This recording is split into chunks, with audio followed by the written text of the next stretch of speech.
तो कल बहुत ही महत्वपूर्ण दिन है। कल भगवान नित्यानंद प्रभु जी का शुभ आविर्भाव दिवस है। तो हम लोग जो हैं श्री निताई चाँद के विषय में आज संक्षेप में यहाँ पर आप लोगों के समक्ष चर्चा करेंगे, क्योंकि नित्यानंद प्रभु की जो महिमा है वो अनंत है।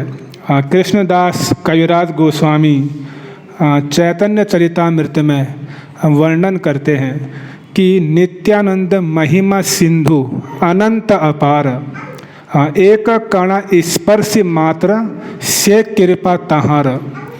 जब कृष्णदास कविराज गोस्वामी नित्यानंद प्रभु के विषय में वर्णन करते हैं चैतन्य चरितामृत के आदि लीला में, तो उसमें वो लिख रहे हैं कि नित्यानंद महिमा सिंधु अनंत अपार। भगवान नित्यानंद प्रभु की जो महिमा है वो अनंत है। और कविराज गोस्वामी कहते हैं कि मैंने तो केवल एक कण मात्र स्पर्श किया है उनके विषय में। वैसे तो चैतन्य भागवत में वृंदावन दास ठाकुर जी ने नित्यानंद प्रभु की बहुत महिमा गाई है, और वृंदावन दास ठाकुर नित्यानंद प्रभु जी के अंतिम शिष्य हैं, और उन्होंने चैतन्य भागवत में निताई चाँद की बहुत महिमा गाई। लेकिन कविराज गोस्वामी जी ने नित्यानंद प्रभु के विषय में बहुत संक्षेप में वर्णन किया है। दो प्रकार से उन्होंने निताई चाँद की महिमा का वर्णन किया है कृष्णदास कविराज गोस्वामी जी ने, दो प्रकार से। पहला सिद्धांत के रूप में कृष्णदास कविराज गोस्वामी जी ने निताई चाँद की महिमा गाई है, और दूसरा जो है भाव के रूप में उन्होंने नित्यानंद प्रभु की महिमा गाई। तो शास्त्रों में हम देखते हैं सिद्धांत परक विचार और भाव परक विचार।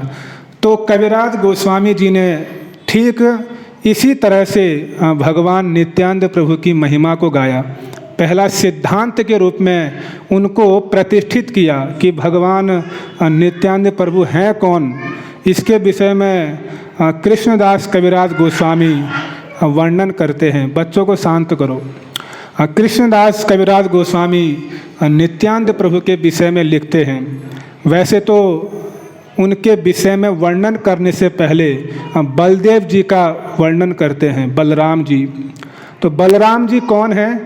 इसके विषय में कविराज गोस्वामी कहते हैं कि सर्व अवतारी कृष्ण स्वयं भगवान, तहार द्वितीय देह श्री बलराम।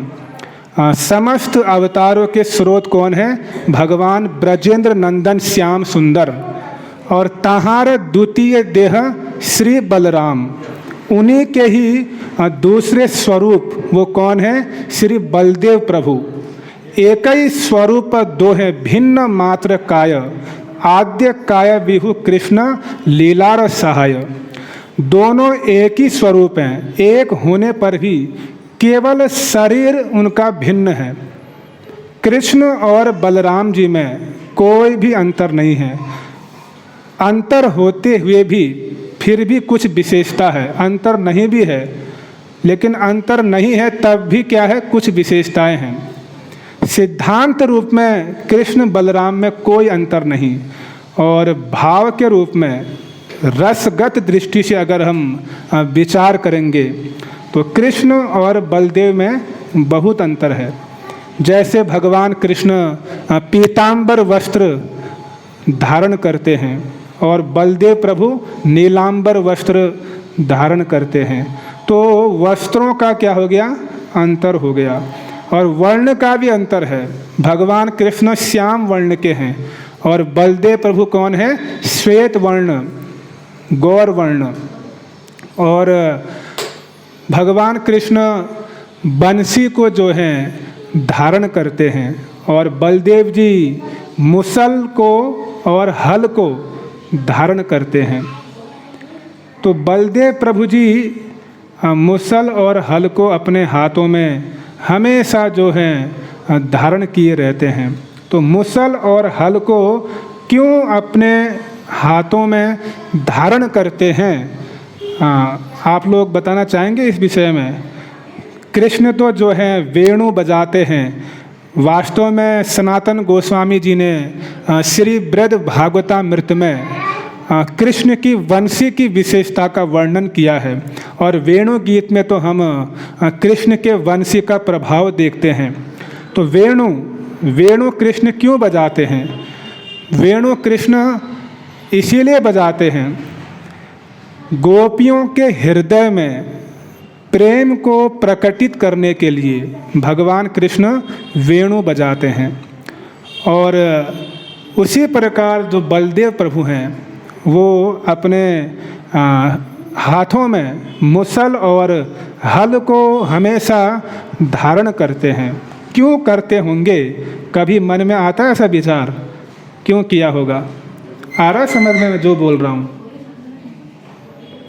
क्यों करते हैं? बस हमेशा देख लिया हमने चित्र में। बताइए।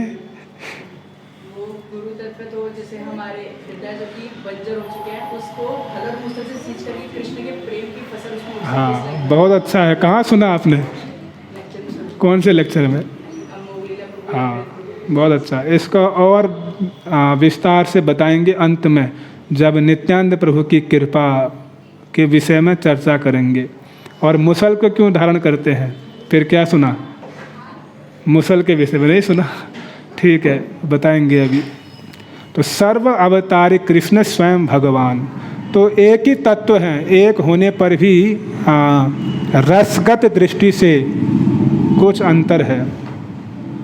और कृष्ण लीला सहाय, कृष्ण की लीला में सहायता करते हैं बलदेव प्रभु। और फिर वही बलराम, कविराज गोस्वामी लिखते हैं, श्री कृष्ण नवदीप श्री चैतन्य चंद्र श्री बलराम संगे श्री नित्यानंद, जो ब्रजेंद्र नंदन श्याम सुंदर हैं, वही नवदीप में चैतन्य महाप्रभु के रूप में प्रकटित हुए। और श्री बलराम जो बलदेव प्रभु हैं, वही नवदीप में नित्यानंद प्रभु के रूप में प्रसिद्ध हुए। यानी चैतन्य महाप्रभु के संग में वे भी इस जगत में अवतीर्ण हुए नित्यानंद प्रभु के रूप में। तो नित्यानंद प्रभु की अद्भुत महिमा वृंदावन दास ठाकुर ने तो चैतन्य भागवत में विस्तार से वर्णन किया है, लेकिन हम कृष्णदास कविराज गोस्वामी के द्वारा लिखित चैतन्य चरितामृत से संक्षेप में नित्यानंद प्रभु की महिमा के विषय में श्रवण करेंगे। बलराम जी की एक बहुत विशेषता है। बलदेव जी और नित्यानंद प्रभु दोनों एक ही तत्व हैं। वही बलराम निताय के रूप में अवतरित हुए कलयुग में, लेकिन फिर भी दोनों में थोड़ा बहुत विशेषता है। सोचो, वही बलदेव जी जब नित्यानंद प्रभु के रूप में आते हैं तो थोड़ा सा अंतर आ जाता है। वो अंतर क्या है उसको भी हम आपको बताएंगे। पहले बलराम जी की विशेषता देखिए आप। बलदेव जी क्या करते हैं? श्री बलराम गोसाई मूल संकर्षण पंच रूप धरि करेन कृष्णर सेवन। बलराम जी कौन है? मूल संकर्षण है, और 5 रूपों में भगवान कृष्ण की सेवा करते हैं। कौन कौन से वो 5 स्वरूप हैं? बलराम जी के वो 5 रूप कौन से हैं जिनके माध्यम से वो कृष्ण की सेवा करते हैं? बताएंगे आप लोग? नहीं आता? नहीं, 5 रस अलग है, 5 रूप अलग हैं। 5 भाव में भगवान की सेवा करते हैं, वो दूसरा विषय है। और 5 स्वरूपों से भगवान की कृष्ण सेवा करते हैं।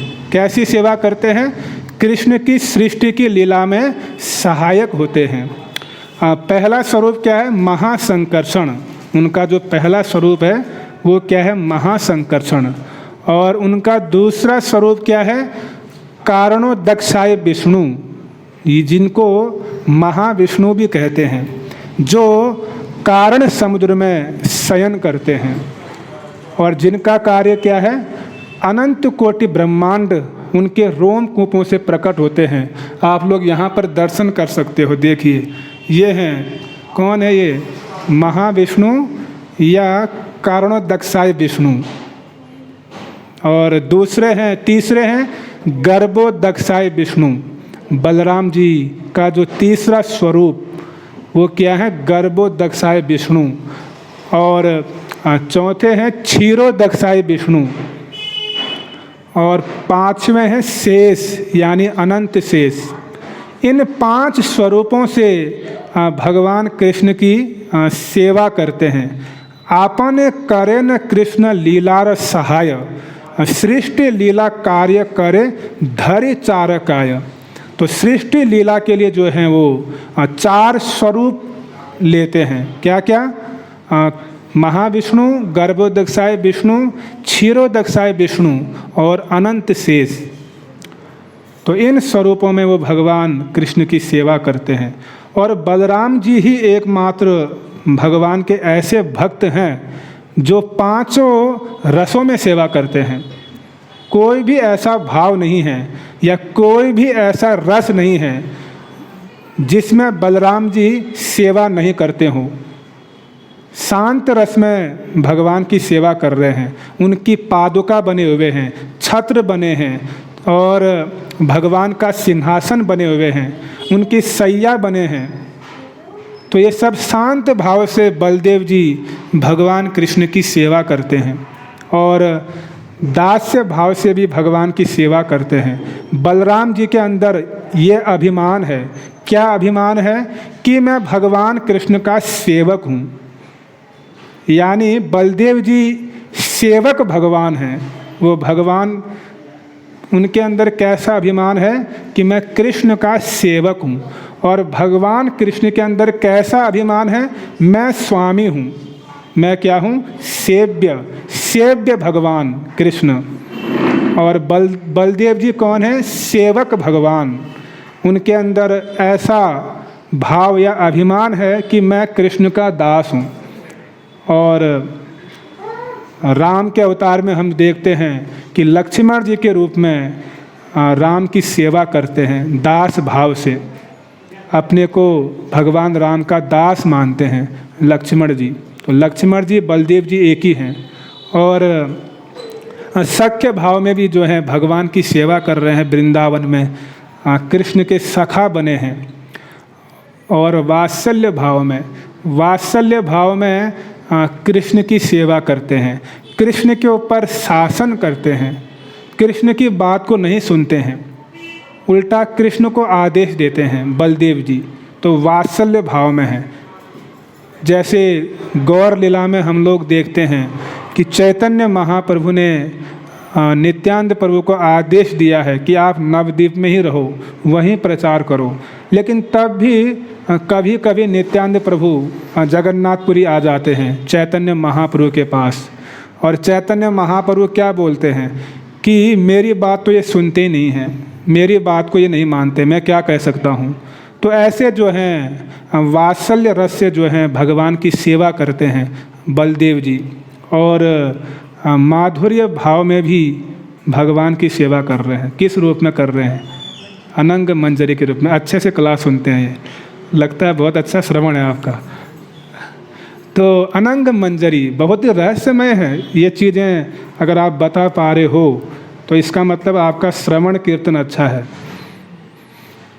तो जो अच्छा श्रवण करेगा, अच्छा अध्ययन करेगा, तो ऐसे सूक्ष्म बातों को वो बता पाएगा। तो अनंग मंजरी के रूप में निभृत निकुंज में भगवान कृष्ण की या राधा कृष्ण की लीलाओं में सहायता करते हैं, सेवा करते हैं। तो इसीलिए बलराम जी को भगवान ने ऐसा अधिकार दे रखा है कि 5 भाव से भगवान की सेवा करते हैं। तो प्रश्न उठता है कि बलराम जी को भगवान ने क्यों प्रकट किया? क्या ज़रूरत पड़ गई? भगवान तो आत्म राम आत्म काम है, वो तो किसी पर निर्भर नहीं रहते हैं। तो फिर भी उनको क्यों प्रकट किया बलदेव जी को? कोई बताना चाहेगा आप में से? बलराम जी को क्यों भगवान ने प्रकट किया होगा? आप लोग तो सब पुराने भक्त हैं और सबने जो है भागवत भी पढ़ा है या आप लोग अच्छे से जानते हो, तो ये छोटा सा प्रश्न है कि बलराम जी को भगवान ने क्यों प्रकट किया होगा, क्या जरूरत पड़ गई उनको। तो बलराम जी को भगवान ने इसीलिए प्रकट किया क्योंकि बलराम जी कौन है, सेवक भगवान हैं, और भगवान की सेवा को कैसे किया जाएगा इसकी शिक्षा देने के लिए बलराम जी का स्वरूप भगवान ने क्या किया, प्रकाशित किया। और बलराम जी सेवा करके दिखाएंगे कि कृष्ण की सेवा कैसे की जाती है, क्योंकि हम जैसे बद्ध जीव भगवान की इच्छा को नहीं समझ सकते हैं। भगवान क्या चाहते हैं, भगवान को कौन सी सेवा से प्रसन्न किया जा सकता है, हम जैसे जन सामान्य लोग नहीं समझ सकते हैं। लेकिन बलदेव जी जो है भगवान की एक एक भावों को, उनके एक एक मनोभिष्ट को अच्छे से जानते हैं और भगवान कृष्ण के मनोभिष्ट के अनुसार उनकी सेवा करते हैं। तो बलराम जी हमको सिखाएंगे कि भगवान कृष्ण की कैसे सेवा की जाती है। इसीलिए बलदेव जी कौन है, आदि गुरु हैं, वो गुरु का काम करते हैं और इतने दयालु हैं कि जितने भी हम गुरु देखते हैं, आचार्य देखते हैं, वो सब बलराम जी के ही प्रकाश हैं या नित्यानंद प्रभु के प्रकाश हैं। और गुरु दो प्रकार से भगवान की सेवा करते हैं। ब्रज लीला में राधा रानी के प्रकाश यानी राधा रानी के प्रकाश के रूप में भगवान की सेवा करते हैं, और गौर लीला में वही आचार्य, वही गुरु नित्यानंद प्रभु के प्रकाश के रूप में चैतन्य महाप्रभु की सेवा करते हैं। तो हम चाहे प्रभुपाद जी हों, चाहे इस्कॉन के वर्तमान आचार्य हों या हमारी गुरु परंपरा हो, ये सब नित्यानंद प्रभु के ही जो है प्रकाश हैं, उनके विस्तार हैं। देखो भगवान नित्यानंद प्रभु कितने दयालु हैं कि प्रभुपाद के रूप में और हमारे आचार्यों के रूप में अभी भी प्रकाशित हैं।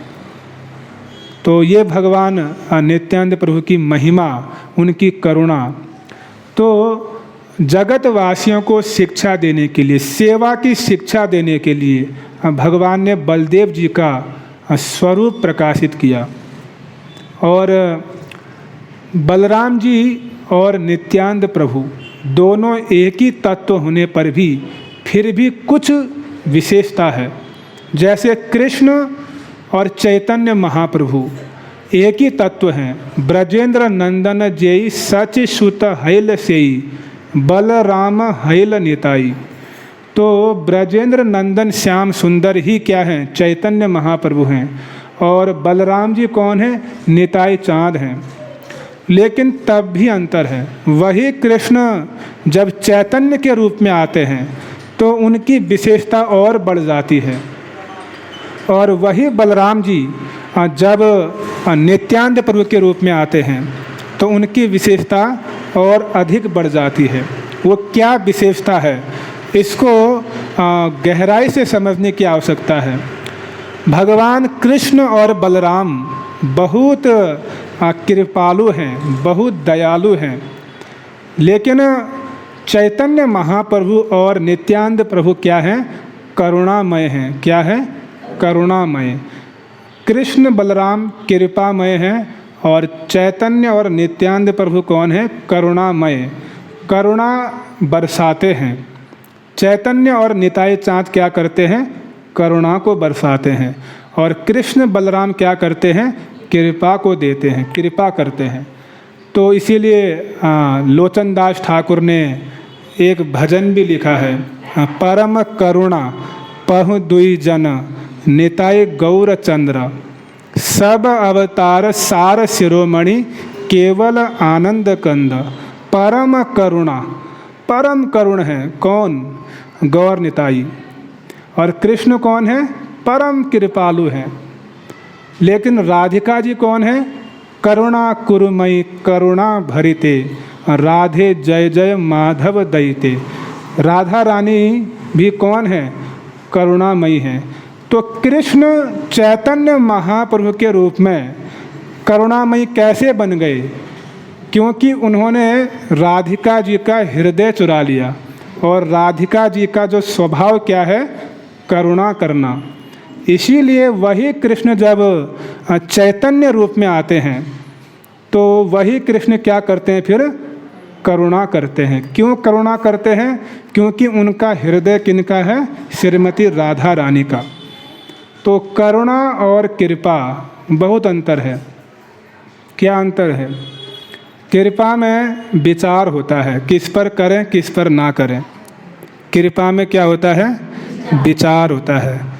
भगवान कृष्ण बलराम जी विचार करते हैं। जैसे भगवान कृष्ण ने भगवत गीता में एक वचन कहा, ये यथा माम प्रपदन्ते तांस्थैव भजाम्यहम्, कि जो मेरा जितना भजन करेगा मैं भी उस पर उतनी ही कृपा करूँगा, न कम न ज़्यादा, बिल्कुल तराजू में तोल कर बराबर हिसाब करूँगा,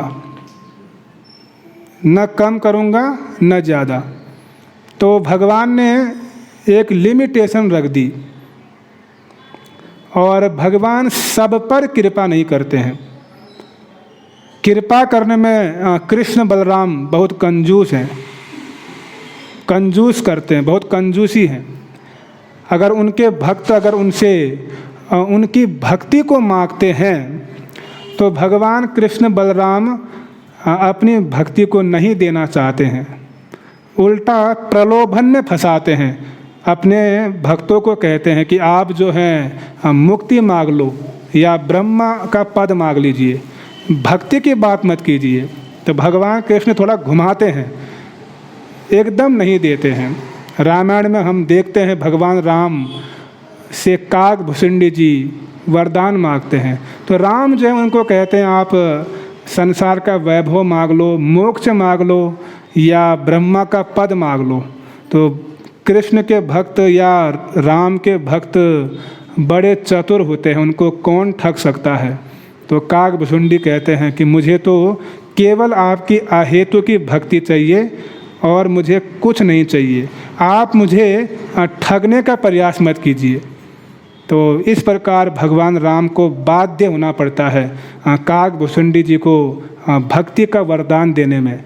तो इससे पता चलता है कि कृष्ण बलराम या भगवान के अन्य अवतार वो कृपा करने में भी जो है कंजूसी करते हैं, सब पर कृपा नहीं करते हैं, वो विचार करते हैं।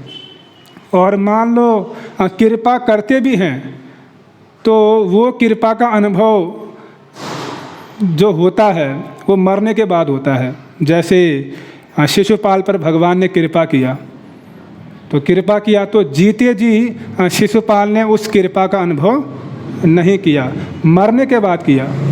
कंस पर भगवान ने कृपा की, लेकिन कृपा तो की, लेकिन जीते जी किया, मार कर कृपा की। यानी मरने के बाद कंस ने अनुभव किया कि मुझ पर भगवान कृष्ण ने क्या किया है? कृपा किया है। तो कभी कभी भगवान कृष्ण बलराम कृपा तो करते हैं, लेकिन कुछ ऐसे लोग होते हैं जो मृत्यु के बाद उनकी कृपा का अनुभव करते हैं। जैसे बलराम जी को देखो आप, उन्होंने जब नैमिषारण्य में वो गए थे तो वहाँ पर रोमहर्षण कथा कर रहे थे। तो जितने ऋषि मुनि हैं सब बलदेव जी के स्वागत में खड़े हो गए, लेकिन रोमहर्षण उनके स्वागत में खड़े नहीं हुए, वो बैठे रहे। तो बलदेव जी को क्रोध आ गया और उन्होंने क्या वचन कहे कि ये गुरु बनने योग्य नहीं है, और उनको मृत्यु दंड दे दिया। तो मार कर उन पर कृपा की, जीते जी उन पर कृपा नहीं किया। तो कृष्ण बलराम कृपा करते भी हैं और कभी कभी ऐसी कृपा करते हैं कि मृत्यु के बाद अनुभव कराते हैं अपनी कृपा का। लेकिन चैतन्य और नित्यानंद प्रभु कृपा तो करते ही हैं, यानी कृपा से भी श्रेष्ठ करुणा को करते हैं। परम करुणा पहु दुई जन निताय गौर चंद्र। करुणा का मतलब क्या होता है? करुणा में क्या है? विचार नहीं होता है, किस पर करें किस पर ना करें, इसका विचार नहीं। योग्य हो अयोग्य हो, पात्र हो अपात्र हो, भक्त हो या अज्ञानी हो, मायावादी सब पर करुणा करते हैं। गौर निताई, ये उनकी विशेषता, वो भेद नहीं करते हैं। और जैसे बरसात होती है, बरसात विचार नहीं करती है कहाँ पर बरसूं, किस पर ना बरसूं। अगर वो बरसात हो रही है, साधारण में अगर बरसात होगी तो वो विचार नहीं करेगी कि मैं केवल घर के छत पर ही बरसूंगी, सड़क पर नहीं बरसूंगी, ऐसा नहीं। वो एक साथ सब जगह बरसात करती है। और अगर आप पाइप से पानी दे रहे हो तो उस पर विचार है कि कहाँ डालूं, कहाँ न डालूं। तो ये समझो, कृपा का मतलब ये समझो कि आप पाइप के माध्यम से पानी को डाल रहे हो, विचार कर रहे हो। और करुणा का मतलब क्या है, भयंकर बरसात हो रही है और उस बरसात में सब भीग जाएंगे। तो गौर निताई ने ऐसी करुणा किया है, उनकी करुणा रूपी बरसात में सब लोग डूब गए, सब लोग भीग गए। कौन कौन भीगे, कौन कौन डूबे? उनकी बाढ़ में करुणा की ऐसी बाढ़ आई कि सारे डूब गए। सबसे पहले कौन डूबे? सार्वभौम भट्टाचार्य, महान वेदांती थे वो डूब गए उसमें। और फिर कौन डूबे? काशी के मायावादी परकानंद सरस्वती अद्वैतवादी, वो डूब गए। और जगाई मधाई डूब गए, अपराधी मायावादी वेदांती, किसी को नहीं छोड़ा। ऐसी उनकी बाढ़ आई। आ रहा समझ में? ये करुणा है, वो किसी को नहीं देखती है। बाढ़ जब आती है तो वो किसी को नहीं देखती है आगे कौन है। तो उसी प्रकार गौर निताई ने करुणा की ऐसी बाढ़ दी, उन्होंने ऐसी करुणा की कि सारे लोग उसमें बह गए, कोई नहीं टिक पाया। एक ही व्यक्ति नहीं डूबा बस। वो कौन है? कपटी व्यक्ति। जो कपटी व्यक्ति था वो महाप्रभु की करुणा से वंचित रह गया। पापी, अपराधी, मायावादी, वेदांती, भक्त, अभक्त सब डूबे, लेकिन कपटी व्यक्ति नहीं डूबा। भगवान राम ने एक वचन कहा, मोहि कपट छल छिद्र न भावा। भगवान को कपटता पसंद नहीं है। पापी हो चलेगा, अपराधी हो तब भी चलेगा। श्री चैतन्य अवतार बड़ विलक्षण, अपराध होने पर भी जो है कृष्ण प्रेम देंगे आपको। मौसम पतित प्रभु ना पाइब आर, पतित पावन हेतु तब अवतार। पतित पापियों का, अपराधियों का उद्धार करने के लिए भगवान आते हैं, लेकिन कपटी व्यक्ति का भगवान भी उद्धार नहीं करते हैं। इसीलिए जो है कपटता बहुत भयानक है। इसलिए कपटता को छोड़ने का प्रयास करना चाहिए। तो करुणा ऐसी उन्होंने बरसाई है कि सारे लोग उसमें डूबे हैं। और नित्यानंद प्रभु ने कैसी करुणा बरसाई, इसमें वर्णन आता है। लोचन दास ठाकुर एक जगह वर्णन करते हैं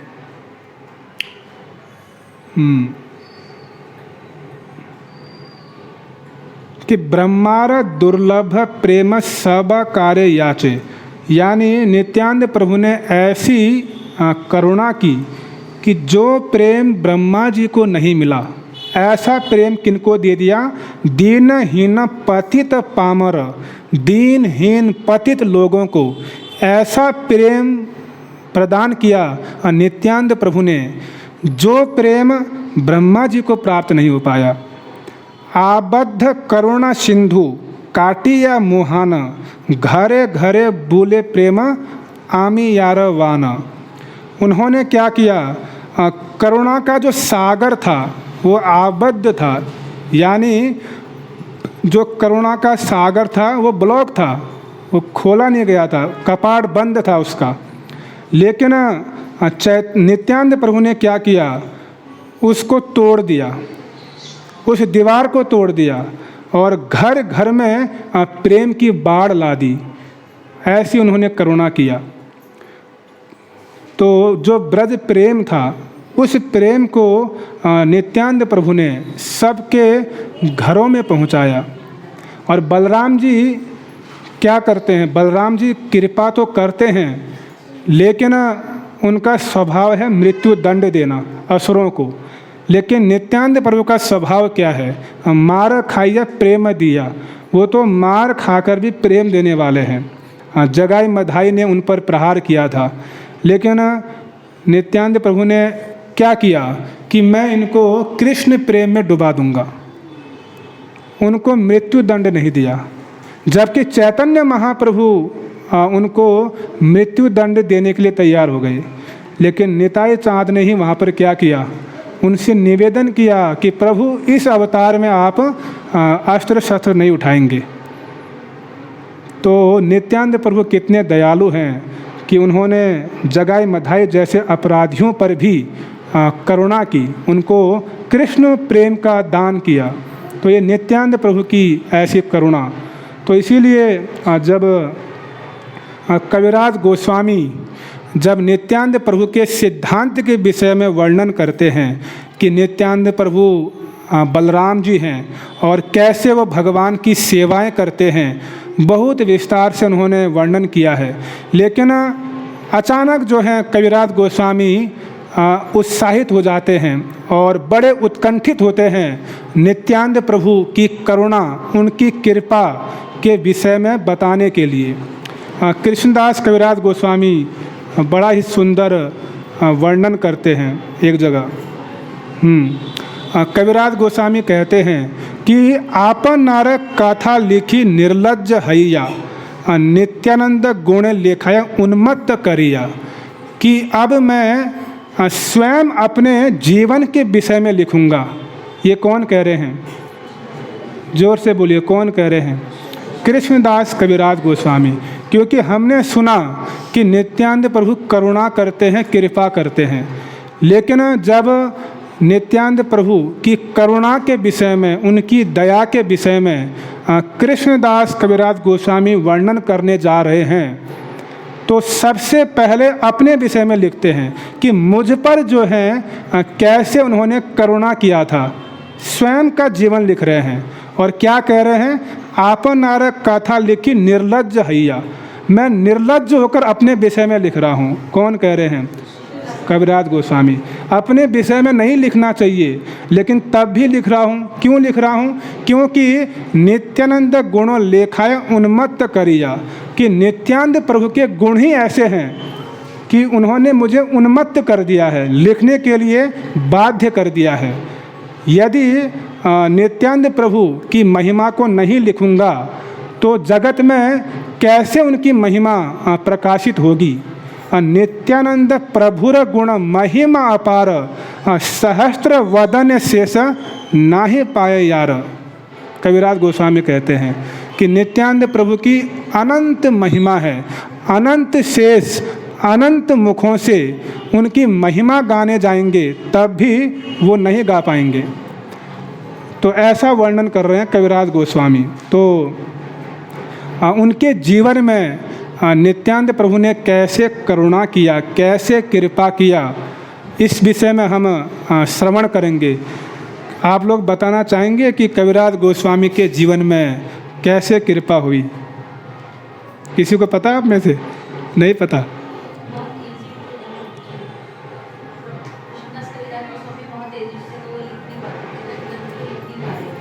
आ रहा समझना जो मैं बता रहा हूँ? सुनाई दे रहा सबको ना? ठीक है। तो कविराज गोस्वामी जी का जो जन्म स्थान है, उस स्थान का नाम क्या है? कोई बताना चाहेंगे आप में से? बताइए। चैतन्य चरितामृत के जो लेखक हैं और जिन हम अपने आप को चैतन्य महाप्रभु का अनुयायी कहते हैं, गौड़ीय संप्रदाय के अनुयायी, और चैतन्य चरितामृत ग्रंथ जो हमारे लिए बहुत महत्वपूर्ण है। चैतन्य चरितामृत नित्य कर पान, यहाँ हैते प्रेमानंद भक्ति तत्व ज्ञान, ऐसी उस ग्रंथ की महिमा। और उस ग्रंथकार जो चैतन्य चरितामृत के लेखक हैं कृष्णदास कविराज गोस्वामी, उनका जन्म स्थान हमको पता नहीं है। हाँ, सर्च कर लिया गूगल में। झामटपुर ग्राम में उनका आविर्भाव हुआ था। कहाँ पर हुआ था? झामटपुर ग्राम में। तो मुझे भी जो है ये सौभाग्य प्राप्त हुआ था 2020 में झामटपुर ग्राम दर्शन करने का।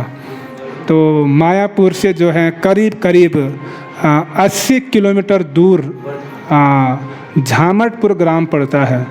तो उस स्थान में मैं गया था। तो वहाँ बहुत दुर्गम क्षेत्र है, बिल्कुल गांव, और सड़क भी टूटी फूटी है। तो वहाँ कुछ बच्चे घूम रहे थे वहाँ आसपास में रास्ते में। तो मैंने बच्चों से पूछा जानबूझकर कि इस गांव का नाम क्या है। तो बड़े तोतली भाषा में कह रहे थे झामटपुर झामटपुर। तो उनके मुख से वो नाम सुनने में बड़ा आनंद हो रहा था। क्यों? क्योंकि कृष्णदास कविराज गोस्वामी जी ने चैतन्य चरितामृत में लिखा है। क्या लिखा है कि नेहाटी निकट एक झामटपुर ग्राम, जहाँ दर्शन दिल नित्यानंद राम, ऐसे उन्होंने लिखा हुआ है। तो कविराज गोस्वामी जी ने झामटपुर ग्राम का जिक्र किया है। तो चैतन्य चरितामृत का वह प्यार मुझे उस समय स्मरण हो रहा था कि जब वो बच्चे अपने मुखों से जो है झामटपुर झामटपुर बोल रहे थे। तो कविराज गोस्वामी क्या लिखते हैं, नेहाटी निकट एक झामटपुर ग्राम। तो वो झामटपुर ग्राम में कविराज गोस्वामी जी का आविर्भाव हुआ था। तो कविराज गोस्वामी की विनम्रता देखिए आप, क्या उनकी विनम्रता है। वो क्या कहते हैं, जगाई मधाई हईतम मुई स पापिष्ट, कि मैं तो जगाई मधाई से भी ज़्यादा पापी था और मैं तो मल के कीड़े के समान हूँ, ऐसा अपना परिचय दे रहे हैं। कौन? कविराज गोस्वामी। भक्ति सिद्धांत सरस्वती ठाकुर प्रभुपाद जी के लिए एक वचन आता है कि रघु रूप सनातन कीर्ति धर्म कविराज नरोत्तम सख्य पदम। भक्ति सिद्धांत सरस्वती ठाकुर की तुलना कृष्णदास कविराज गोस्वामी से किया गया है। जैसा गुण कृष्णदास कविराज गोस्वामी के जीवन में था, वैसा ही गुण हम भक्ति सिद्धांत सरस्वती ठाकुर प्रभुपाद जी के जीवन में देखते हैं। जब शिला भक्ति सिद्धांत जी अपना परिचय देते थे, क्योंकि पहले के समय में जो वक्ता होते थे वो अपना परिचय प्रदान करते थे कि मैं इस मठ का हूँ या मैं ये हूँ, अपना परिचय देते हैं। मेरा नाम ये है, हमारे गुरु ये हैं और हम ये कार्य करते हैं, अपना परिचय। या कोई अन्य उनका परिचय प्रदान करता था। वो परंपरा आज भी है।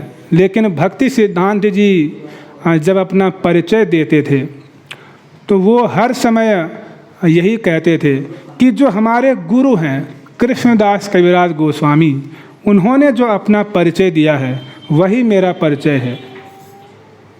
कृष्णदास कविराज गोस्वामी ने क्या परिचय दिया कि जगाई मधाई हयतम मुई से पापिष्ट, कि मैं तो जगाई मधाई से भी ज़्यादा पापी हूँ, मल के कीड़े के समान हूँ। उनका ये परिचय, लेकिन वो उनकी विनम्रता है। कविराज गोस्वामी को ऐसा मत समझ लेना कि वो तो जगाई मधाई से भी ज़्यादा पापी हैं, ऐसा मत समझना। वो उनकी महानता, उनकी विनम्रता, वो कस्तूरी मंजरी हैं ब्रज लीला में कविराज गोस्वामी, और ऐसा अपने बारे में परिचय दे रहे हैं। और भक्ति सिद्धांत जी भी ऐसा ही परिचय देते हैं कि मैं भी ऐसा ही हूँ। तो और जो बद्ध जीव हैं वो क्या है, वो अपना परिचय किस रूप में देता है कि मैंने ये किया है, वो किया है, हमने बहुत प्रचार किया है, हमने ट्रिपल PhD किया है और हम इतने केंद्र खोल दिए हैं। तो न जाने अपना ये गुणगान करते रहते हैं। तो अपना परिचय इस रूप में देते हैं। एक बद्ध जीव, एक मुक्त महापुरुष का परिचय देखिए आप, और एक बद्ध जीव का परिचय देखिए, कितना अंतर है। तो इसीलिए ऐसे आचार्यों से जो है हमको भी सीखना चाहिए। तो कविराज गोस्वामी कहते हैं मैं तो मल के कीड़े के समान हूँ, और मल के कीड़े को कोई उठाना भी नहीं चाहता है, देखना भी नहीं चाहता है। तो सोचिए आप, ऐसी उसकी दशा है। तो कविराज गोस्वामी कहते हैं मैं भी ऐसे ही विषय रूपी मल में फंसा हुआ था झामटपुर ग्राम में, और मुझे कोई देखने वाला भी नहीं था। लेकिन वहाँ पर मुझ पर किसने कृपा किया? नित्यानंद प्रभु ने। देखिए भगवान निताई चाँद की उन पर कैसी कृपा होती है। कृष्णदास कविराज गोस्वामी के घर में नित्यानंद प्रभु के एक महान भक्त मीन केतन रामदास आते हैं। कौन आते हैं? याद रहेगा नाम, उनका नाम लेने से हम पवित्र हो जाएंगे। मीन केतन रामदास जो नित्यानंद प्रभु के महान भक्त थे और उनका एक स्वभाव था, वो अपने हाथों में बंसी को हर समय धारण करते थे, बंसी को पकड़ते थे और जिसके ऊपर कृपा करनी होती थी उसको बंसी से मारते थे। कौन? मीन केतन रामदास।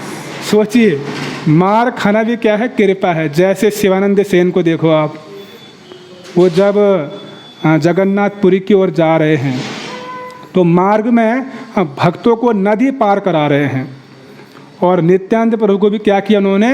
नदी पार करवाया और सबको नदी पार करवाया। खुद कहाँ रह गए? पीछे रह गए, व्यस्त रह गए उनको भक्तों को नदी पार कराने में, मैनेजमेंट में क्या रह गए? वो व्यस्त रह गए। और नित्यानंद प्रभु एक पेड़ के नीचे बैठे हुए हैं और उनको भूख लगी हुई है और अब वो क्रोधित हो रहे हैं। किस पर क्रोधित हो रहे हैं?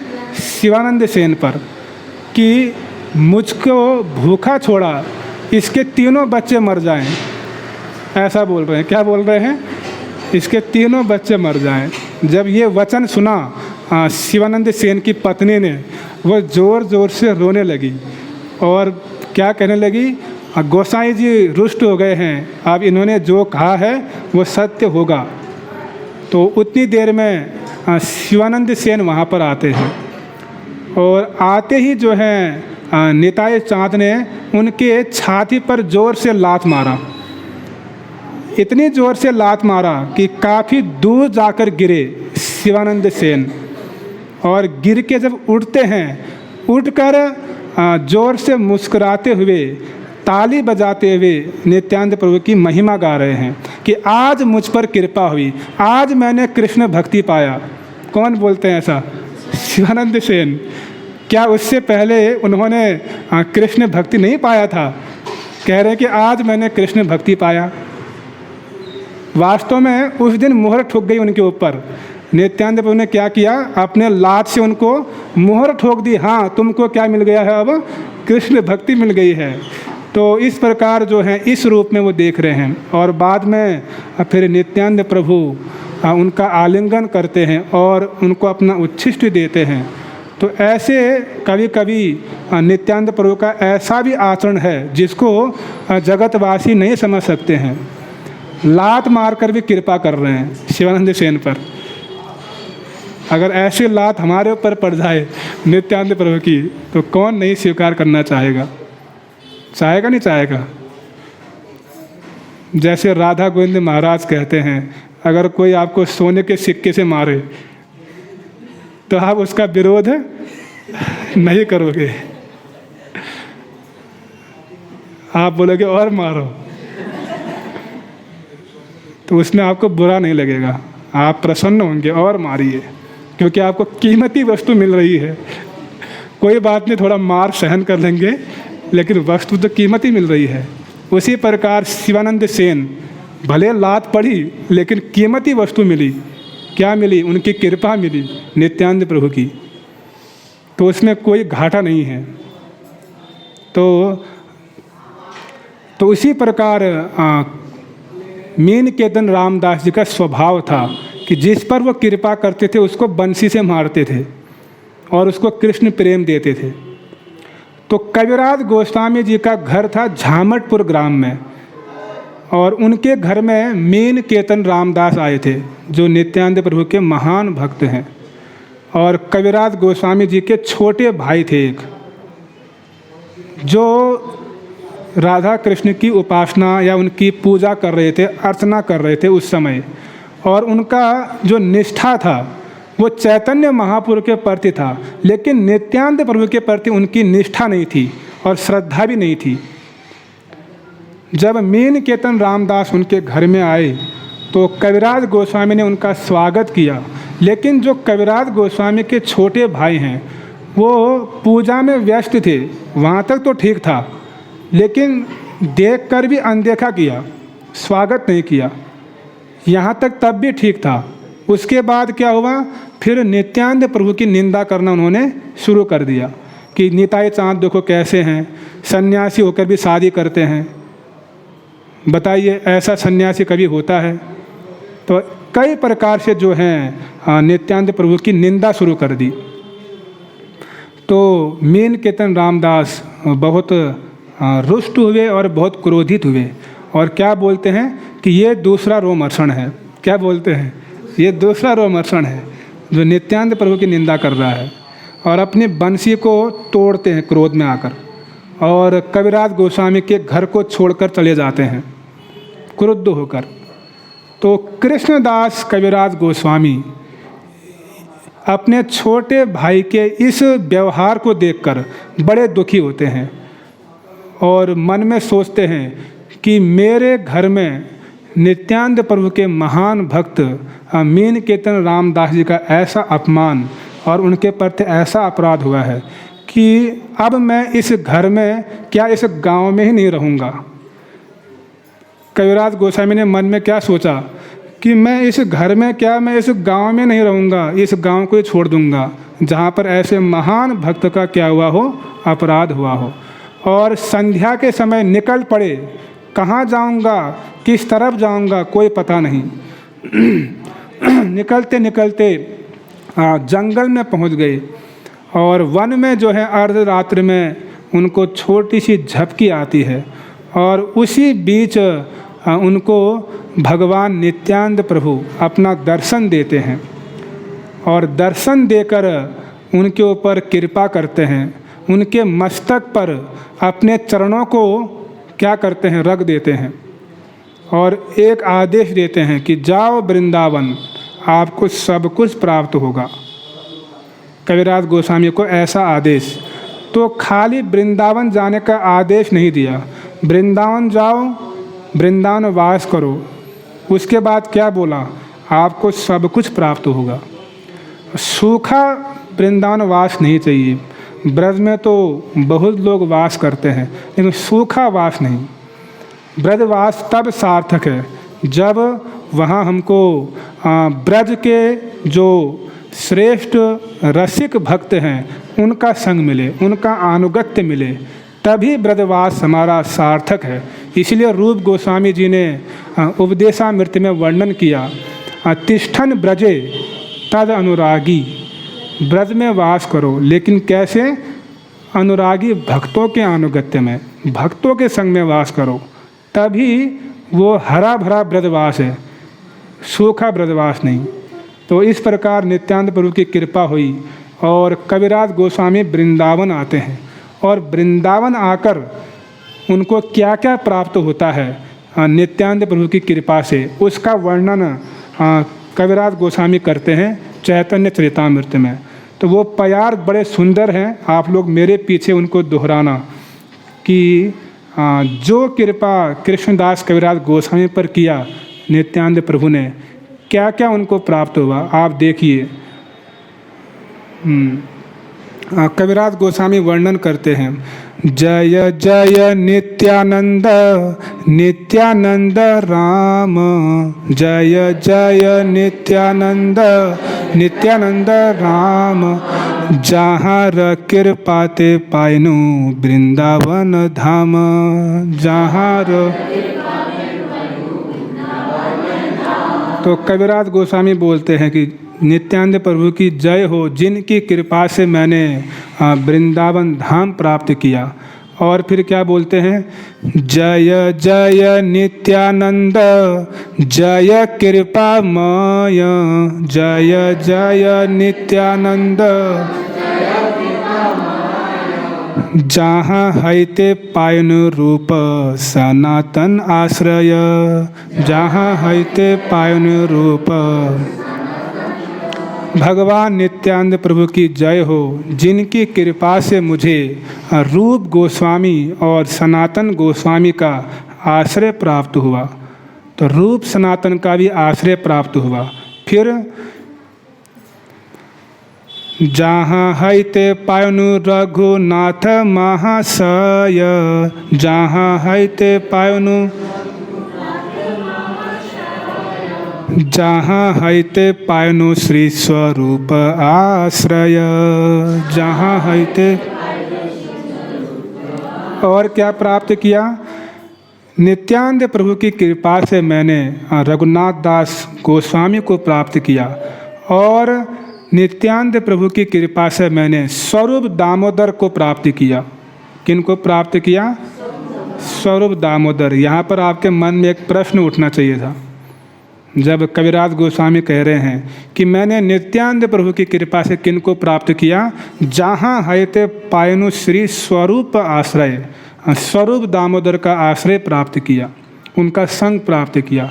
तो स्वरूप दामोदर तो ब्रज में कभी आए नहीं, और ना ही वो उस समय थे, वो तो पहले ही जो हैं प्रकट हो गए।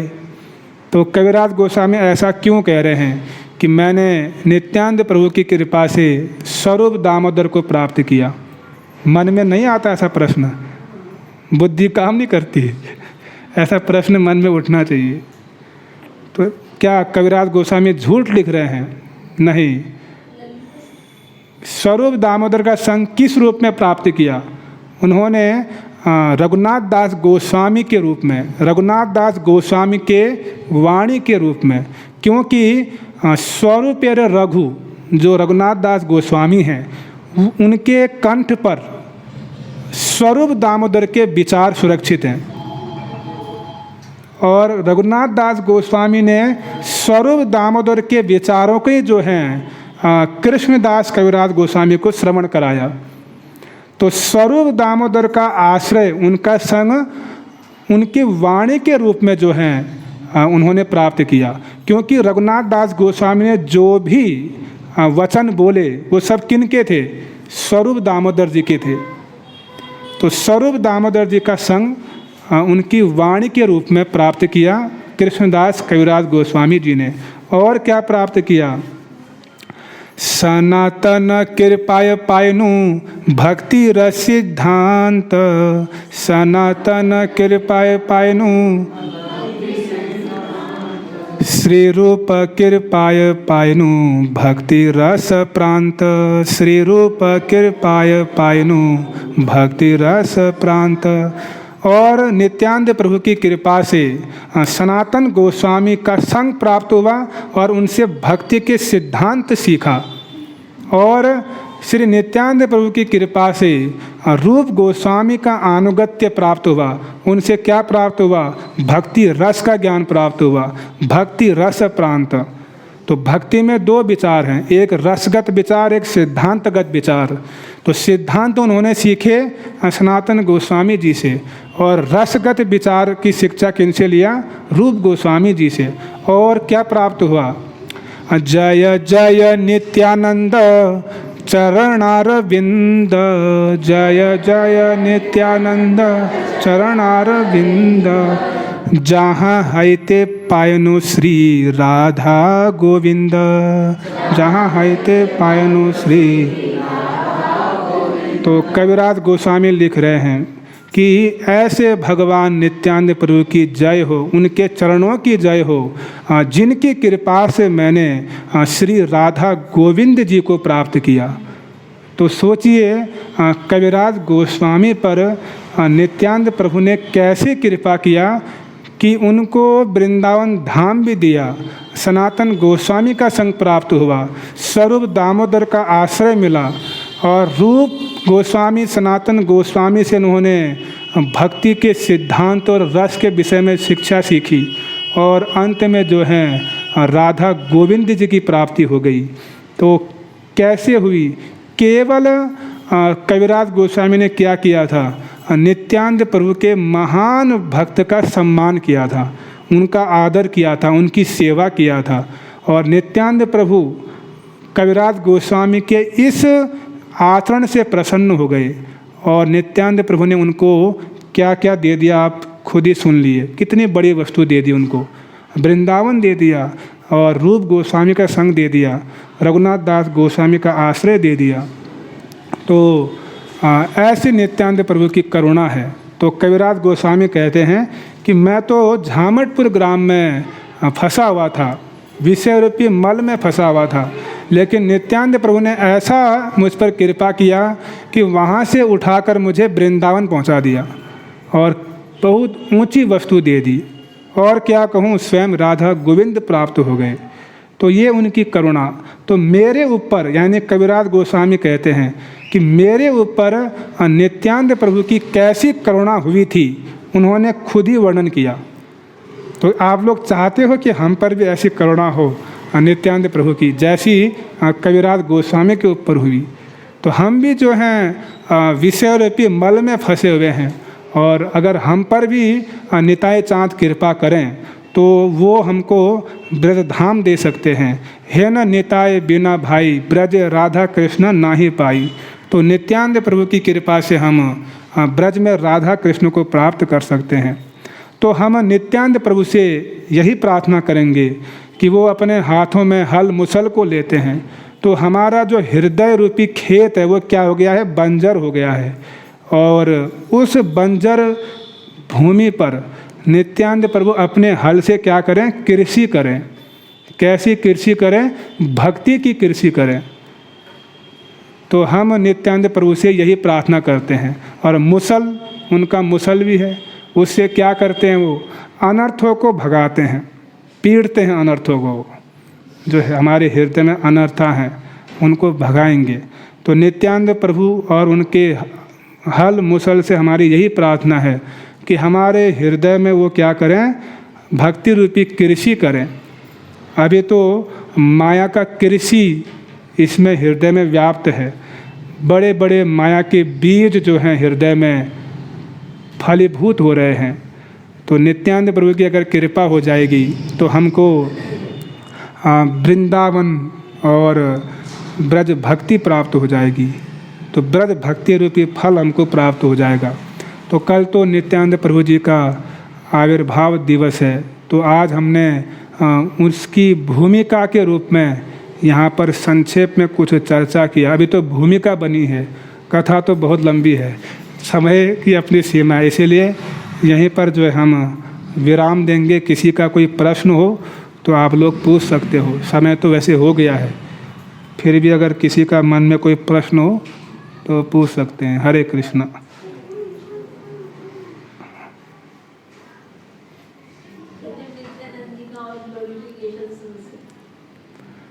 अभी समय नहीं, मुझे शाम को संगम विहार भी जाना है, वहाँ भी क्लास है हमारी आज, और फिर दिन में मंदिर में प्रोग्राम भी 4 बजे से शोभा यात्रा है। तो एक दो कोई प्रश्न हो 5-7 मिनट तो कर सकते हैं डिस्कस, नहीं तो फिर यहीं पर विराम देंगे। तो नित्यानंद प्रभु की तो अनंत महिमा है, जितना उनके विषय में बोला जाए उतना कम है। चैतन्य भागवत में बहुत विस्तार से लिखा गया है।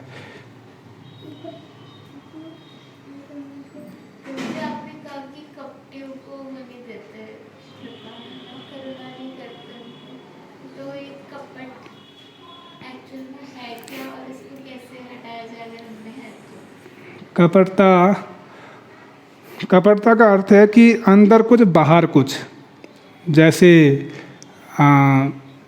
रामायण में हम देखते हैं हनुमान जी जब कहाँ गए थे, कैलाश, ये हिमालय में गए थे संजीवनी बूटी लाने के लिए। तो उस समय एक वहाँ पर असुर था जिसने साधु का वेश लिया था। क्या नाम था उसका?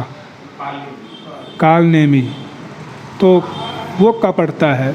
रावण देखो सीता के पास आया, किस रूप में आया?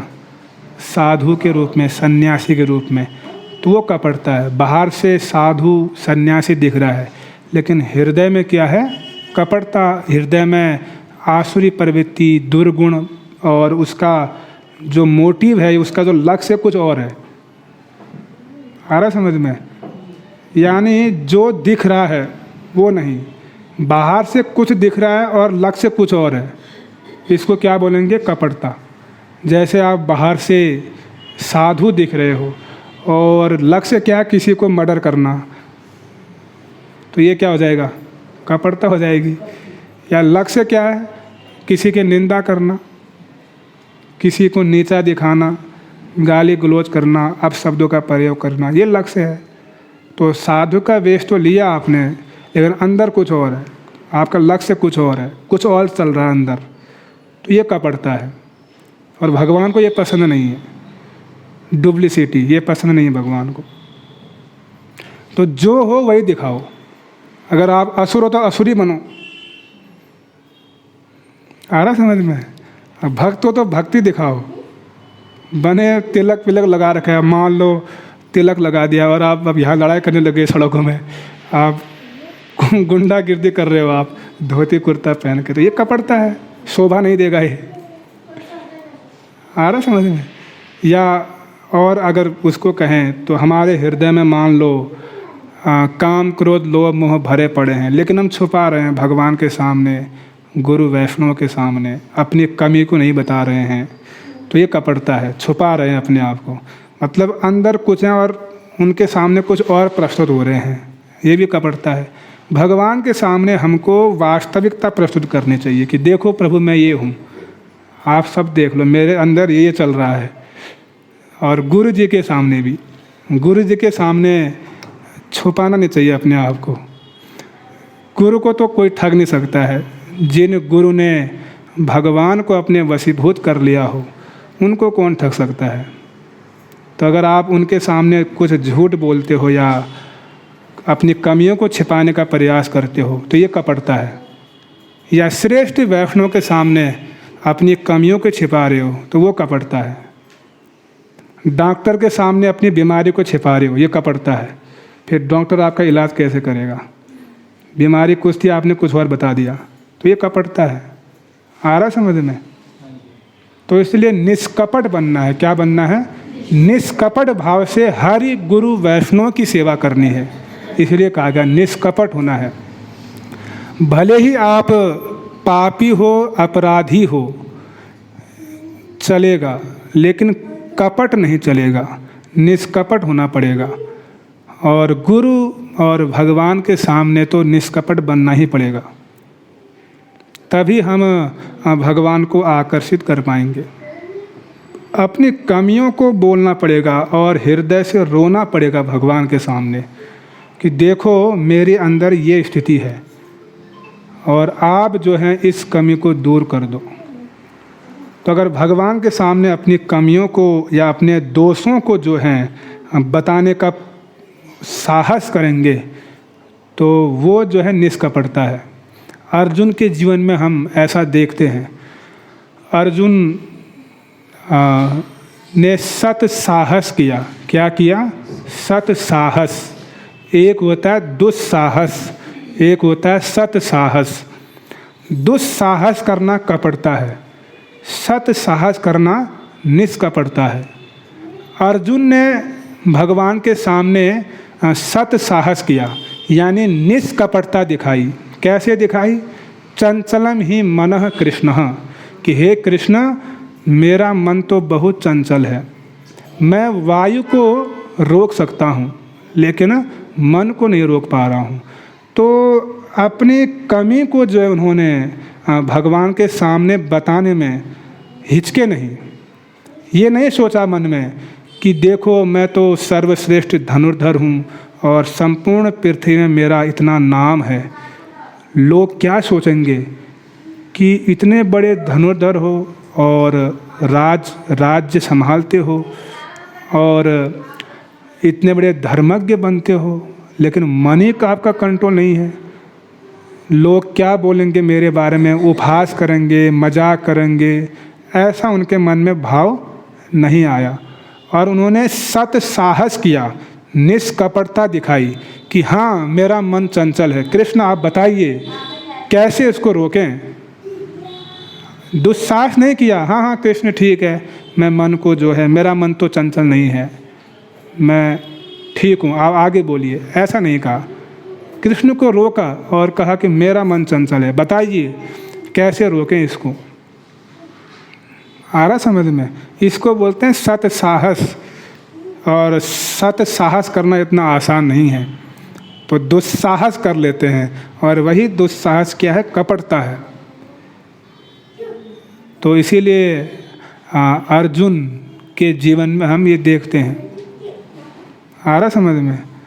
तो इसीलिए हम भी भगवान से यही प्रार्थना करते हैं कि भले हम पतित क्यों न हो, अपराधी क्यों न हो, लेकिन हमारे हृदय में जो भी कपटता है वो दूर हो जाए, तभी हम गुरु, वैष्णव और भगवान की कृपा प्राप्त कर पाएंगे।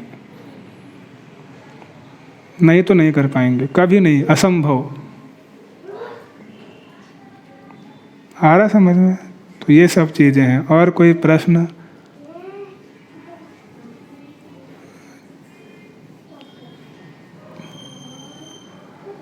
तो ठीक है, तो यहीं पर विराम देंगे। आप लोगों का आपके दो शब्द तो इतने हृदय को छू रहे हैं, कृपा और करुणा।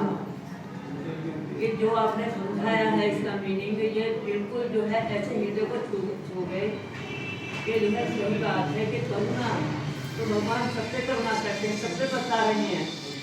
और कृपा तो भगवान सोच समझ के देते हैं कि किस पर कृपा करनी है, किस पर ना करनी है। जो आपने इसका मीनिंग समझाया तो ये तो आदमी चलो, हमारा बोलना सार्थक हुआ।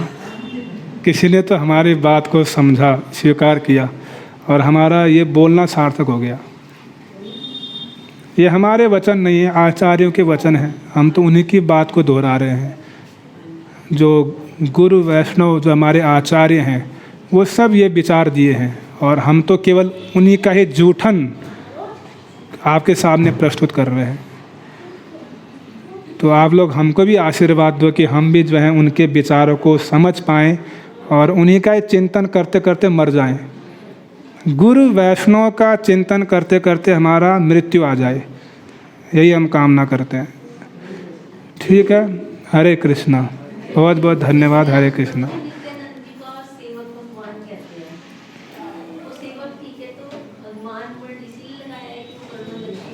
वो साथ में भगवान भी हैं, उनको ये मत समझना कि वो जीव हैं।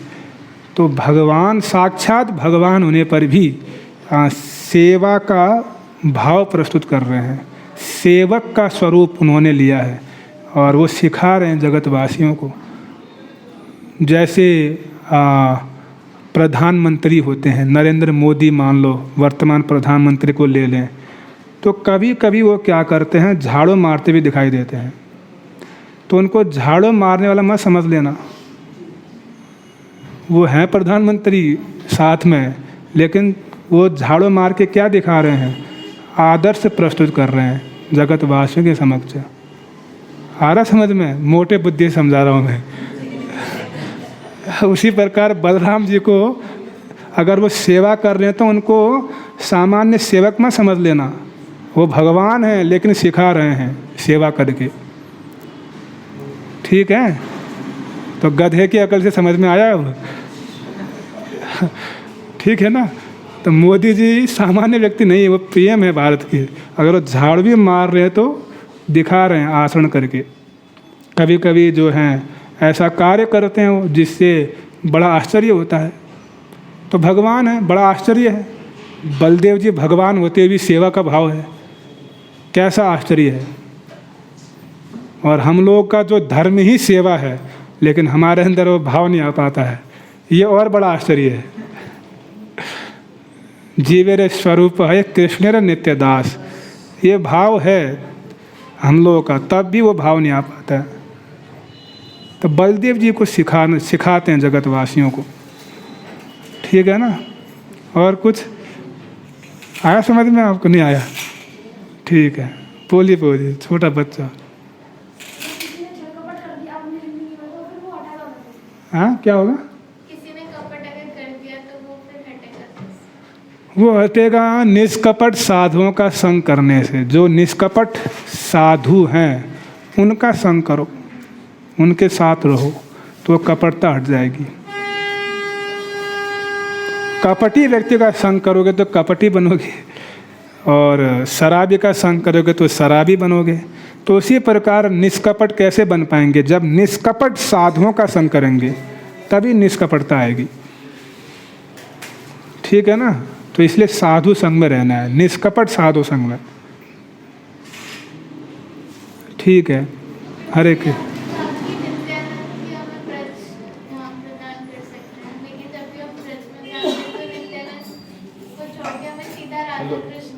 याद आते हैं उनके ऊपर ही हम सीधा फोकस करते हैं। तो नित्यानंद को कैसे उस समय याद करें ब्रज में जाते हुए? नित्यानंद प्रभु को हर समय याद करना चाहिए गुरु के रूप में। गुरु के रूप में हम नित्यानंद प्रभु को स्मरण करते हैं, जो हमारे गुरुदेव हैं, वर्तमान गुरु या हमारी परंपरा के आचार्य। उनकी दृष्टि से अगर हम वृंदावन जाएंगे तभी ब्रज भूमि का हमको अनुभव हो पाएगा। अगर स्वतंत्र रूप में जाएंगे तो केवल बिल्डिंगें दिखेंगी, नाले बहते हुए दिखेंगे, बंदर कूदते हुए दिखेंगे केवल। अगर गुरु वैष्णव के अनुगत में जाएंगे तो तब ब्रज धाम दिखेगा। तो गुरु की महिमा गाना, उन वैष्णव की महिमा गाना, वहाँ जाकर इस भाव से जाना। वास्तव में ब्रज धाम का भाव क्या होना चाहिए? वृंदावन जब हम जाते हैं तो ब्रज धाम में जाने का एक ही भाव हो। हम लोग तो उन लीला स्थलियों को नहीं देख सकते हैं, लेकिन मैं उन लीला स्थलियों में इसीलिए जा रहा हूँ क्योंकि उन लीला स्थलियों में हमारे पूर्ववर्ती आचार्यों के चरण कमल वहाँ पर पड़े हैं। वो उस स्थान में आए थे, इसीलिए उनकी कृपा प्राप्त करने के लिए मैं भी उन स्थानों में जा रहा हूँ या जा रही हूँ। जैसे ठाकुर भक्ति विनोद कहते हैं कि गौर अमार जे सब स्थान करिया भ्रमण रंगे, से सब स्थान एरिब हेरिब हामी आमी प्रणय भकत संगे। कि गौरांग महाप्रभु जिन जिन स्थानों में गए, मैं भी उन स्थानों में जाऊंगा। किनके साथ? प्रेमी भक्तों के साथ। तो भाव यही हो कि मैं तो योग्य नहीं हूँ इनको दर्शन करने का, लेकिन मैं इसीलिए जा रहा हूँ कि मेरे पूर्ववर्ती आचार्य, इतने बड़े बड़े महापुरुष इस स्थान पर आए हैं, बस उनकी कृपा के लिए जा रहा हूँ। और उन आचार्यों ने जो उस स्थान की महिमा लिखी है जिस ग्रंथ में, उसी ग्रंथ का पाठ वहाँ पर करना है। आ रहा समझ में? तो ये भाव से अगर हम जाएंगे तो तब हमारा वृंदावन जाना सार्थक होगा या किसी भी धाम में जाना सार्थक होगा। नहीं तो केवल जाएंगे आएंगे ऐसे नहीं चलेगा। तो वो अनुभूति करनी होगी, इस स्थान में कौन कौन आचार्य आए थे मेरे, और उस स्थान पर रहकर उन आचार्यों का चिंतन करना, और इस स्थान में किस आचार्य ने कौन से ग्रंथ में इस स्थान की महिमा लिखी है, उस महिमा को दोहराना। तभी जो है उस स्थान में जाना क्या होगा? सार्थक होगा। आ रहा समझ में? तो ये सब चीज़ें धाम में जाने का ये भाव होना चाहिए।